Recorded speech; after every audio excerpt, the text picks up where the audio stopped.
Hi, I'm Gary White for Central Kentucky Television. I'm here with State Representative Terry Mills, who currently serves Marion County as well as Casey County and a portion of Pulaski County with the 24th District. But there's going to be a special session coming up very soon, next week, Yes. and that may determine the new 24th District, the area that you would then represent when you run again next year, correct?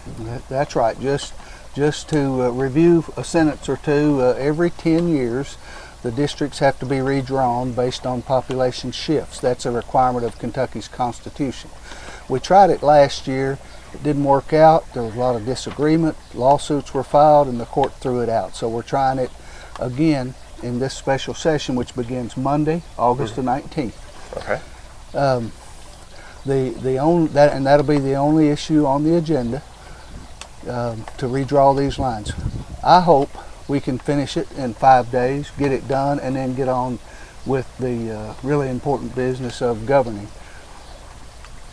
Personally, House District 24, all the indications I'm getting are that the House will propose a bill that will change House District 24 from Marion, Casey, and a portion of Pulaski to Marion, Greene, and LaRue County. The House has formulated a plan which has those lines drawn. The House Democrats have formulated that plan. The House Republicans have formed their own plan, and that also moved District 24 to Marion, Greene, and LaRue. So I believe when the law is passed, District 24 will include those 3 counties. But I want to point out, Gary, as most people know, in the legislature, anything can happen until the bill is passed in both the House and the Senate and signed by the governor. I would not say it is final. So right, it's not definitive until it's been voted and finalized. That's right. I always add that note. Right, and so the special session was determined by the governor, and it will be taking place starting on Monday, August the 19th. And 5 days is the minimum length that a special session can run, but hopefully we can get it done that time.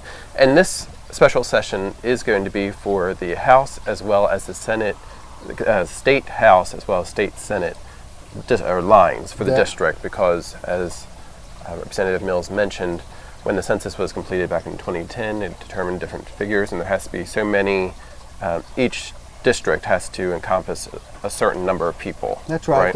The Constitution says there has to be a rule enforced known as one man, one vote. In other words, there's 4,300,000 people in the state of Kentucky, so you divide that by 100, which is the number of representatives, and each representative has to represent 1/100th of the total population of the state. Because people move around during a 10-year period and population shift, that's why it's required. But we hope to have all that behind us. This is not new. I understand in the 90 census, it was 1996 before they quit arguing and fighting over it, and so this is not new. But my wish is that the end of this session we'll have a bill that settles that again, so we can get on to the important matters of the state.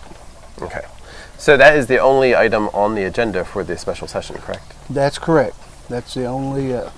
Whenever there's a special session, the governor receives many requests to add additional items to the agenda. He has been asked to add additional items to the agenda of this special session, and he has determined that we need to take care of this and this only. And we'll talk about the pipeline, Gary, in just a moment. Because one of the items that was proposed to be added to it was a resolution regarding the Bluegrass Pipeline. And we've been talking about the Bluegrass Pipeline on Central Kentucky Television for several months, because initially it was proposed to go through portions of Nelson County. So as we were covering there's a lot of discussion about that in various meetings. Because of some resistance in that area, they're considering other options, and some of those other options do include Marion County now, and as well as Washington County. And there have been resolutions actually as of today at a Washington County Fiscal Court meeting just this morning. Washington County Fiscal Court said that they don't wish to have the pipeline come through their county, and Marion County did that at their meeting 2 weeks ago. and it was discussed to ask to have the governor kind of add this to the agenda so that the representatives could discuss it and possibly do something about it. What are you hearing about this pipeline? Well, for several months now, I have, like everybody else, been hearing about the pipeline. And, you know, the reason I'm in Frankfort is because the people of this community sent me there. So that overrides everything. I first have focused on education. I've read all the information that the company intends, primarily from their website and news reports.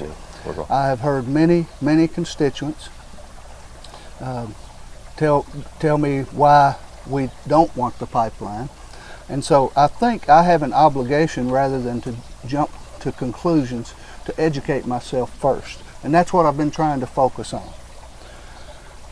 After spending considerable time now researching, listening, and learning about the situation, I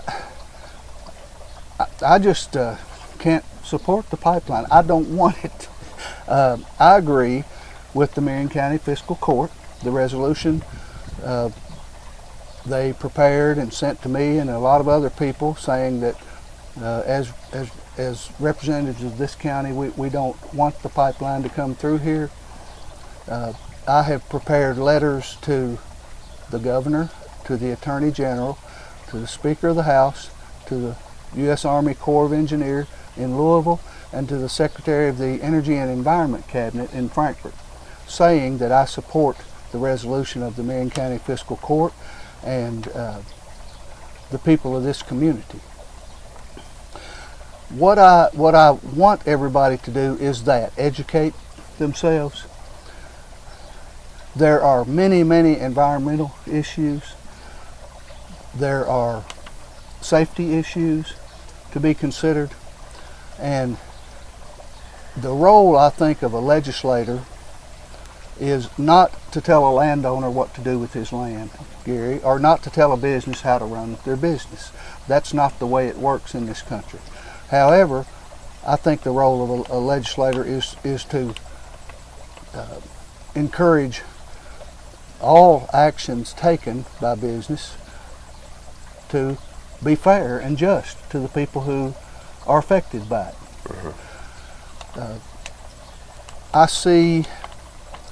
I know that the gas line will be transmitting a pretty new product. My research tells me now we're transmitting billions of cubic feet of natural gas to the Gulf. And when I read about the natural gas liquids going to the Gulf, it's millions. So this is a relatively new product. It is a byproduct of natural gas being produced in Ohio, West Virginia, Pennsylvania. When it comes out of the ground, it goes through a process, and they turn it, and again, I'm not a scientist or an engineer or anything like that. They turn it into various gases, octane, butane, propane. I kiddingly say to people, all those tanes, and now they transmit it to the Gulf. And so they transmit it now by, I understand, truck and rail. So the company has done a study and found that they can save much money by putting a pipeline. The problem I have is that I don't see the game for Kentucky. And I'm hearing from people, farmers in Loretta, who say things like, I've worked all my life to accumulate enough to get a place where I can call my own and have control over it. They don't want this pipeline running through. I'm hearing from people down on Howardstown Road in Raywick who talked about moving here in the 80s as a place that's pristine and beautiful, and in their view this pipeline would be have negative impact on that. I'm hearing from people currently who have natural gas lines, from farmers who have allowed natural gas lines to run across their property, and they don't don't recommend people allow these lines to come through their farm. For access reasons. You give up a lot as a landowner when you do that. Put that together with the fact that those are what I consider some of the negatives, and then I look at the positives, and I see that I know some landowners will get maybe substantial amounts of money, and the negatives so far outweigh the positives that I am opposed to putting this pipeline through. Now, with all that said, back to the role of a legislator, we do have a role when it comes to making laws that are fair and just to the citizens. So that brings me to eminent domain. Right. Some say the operators of the pipeline have said that they would use eminent domain only as a last resort, which opens the possibility of using eminent domain. Again, I have to point out I'm not a lawyer. I'm a long way from being a lawyer, but I have read the statute, and the way I read it, current law doesn't allow the use of eminent domain in this situation because the pipeline is not for public use. Now, I understand eminent domain if you've got a community or a group of citizens or members of the public who need a road or who need water or who need utilities, then I understand why we have the eminent domain laws. But to me, and I can name the specific statute if anybody's interested, 416.675 Section 3. To my reading, that prohibits the use of eminent domain in this situation. With all that said, let me say without any doubt that I'm not a lawyer, don't pretend to be a lawyer, and I'm not a judge, I'm not a jury. So right. What happens in the courts, I really don't have a lot of control over. But the number one job I have is to go to Frankfort and represent the views of my people. And to me, it's clear that the folks of Marion County do not want this pipeline. So that's where I stand. I did attend the rally by the Kentuckians for the Commonwealth in support of the no pipeline issue, and I consider myself a moderate, and I always like to look at both sides, and I want to encourage anybody watching this, learn both sides so that you can make, regardless of the decision you make, educate yourself about what's coming through and the effects, and so that you can make a knowledgeable decision about it. So again, I can't tell landowners what to do, and legislators shouldn't. I don't tell business what to do, and legislators shouldn't.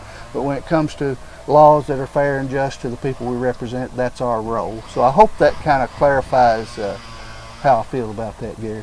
And the resolutions that were passed in both Marion and Washington counties just stipulate that the county government would not like to have something coming through, but it's actually up to the individual property owners. That's right. If they get nobody can stop offered something, a landowner from doing the legal, and that's a basic property rights.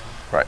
You know, if you own land, you have a right to determine what's done with it. So. Right. So if you are approached about it, it's best to get educated and make an informed decision. Educate yourself. I think it's wise to talk to an attorney before you do it, and talk to your neighbors, and just educate yourself and try to make the best decision you know how. Okay. But there will not be any discussion about the pipeline in the special session that's going to be held starting August 19th. And the governor has responded to that request, and after being in the legislature now for a little over 3 years, I know what kind of vetting would go on if this issue were put on the agenda of the special session, and to be honest, there's no way we could vet it out in a week or 2 weeks or now 2 days. Right. So I don't believe, my opinion is that there's no way eminent domain could actually be effectuated before we go into session next, and we can deal with it, and we will deal with it legislatively so I respect the governor's decision. It would have been great if it could have been on the special session agenda, but I respect the decision he's made, and I believe we can deal with it in the regular session of 2014.